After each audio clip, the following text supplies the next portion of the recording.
The governor's request for arbitration signaled new pressure on both sides to make concessions in the bargaining dispute that has dragged on for more than a year and led to the state's longest teachers' strike in decades.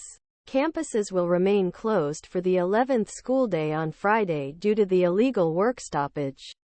Maura Healey intervened Thursday for first time in the ongoing Newton teacher strike that has kept nearly 12,000 students out of school for 10 days, asking a Middlesex Superior Court judge appoint a third party to force union and school committee strike. I agree to enter into a new contract. Under Healey's direction, State Department of Labor also asked Judge Christopher Barry Smith hold twice daily status conferences with the Labor Board and Education Secretary Patrick Tutwiler. This would allow him to speak about educational harms that Newton students face every day. Newton's schools were closed, according to a court filing. The closure of the school in Newton for 2 weeks due to the ongoing strike is unacceptable, Tutwiler said in a statement. Mary Baros, left, and Kenneth Catalano, both behavioral technicians at schools, joined other Newton educators in cheering and gathering outside the public schools administration building as the teachers' strike entered its 10th day.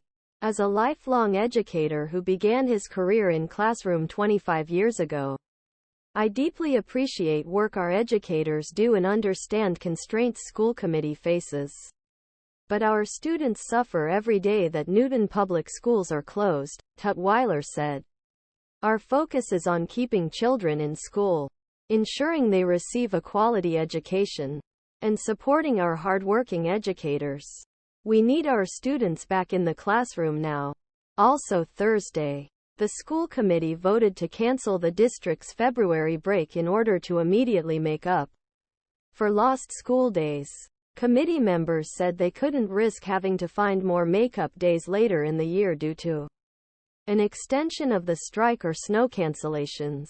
On Thursday, committee tabled an emergency motion asking Barry Smith to double fine for each day union did not call off strike, which began Jan. 19. According to school committee's statement, the strike is causing irreparable harm to students in district filing. Although school committee and the union reached tentative agreements on a number of items related to working conditions earlier in week, they remain deadlocked on raises. At a news conference Thursday, Mayor Ruthanne Fuller and school committee chair Chris Brezski reiterated that they had reached an agreement with the union on most issues except money. We provided every dollar possible for the needs of our students and the signing of this contract, Fuller said. There is no additional money left. Meanwhile, the union bargaining team was working on a revised offer Thursday night. The school committee motion argues that Barry Smith made a mistake last week by reducing the union's fines from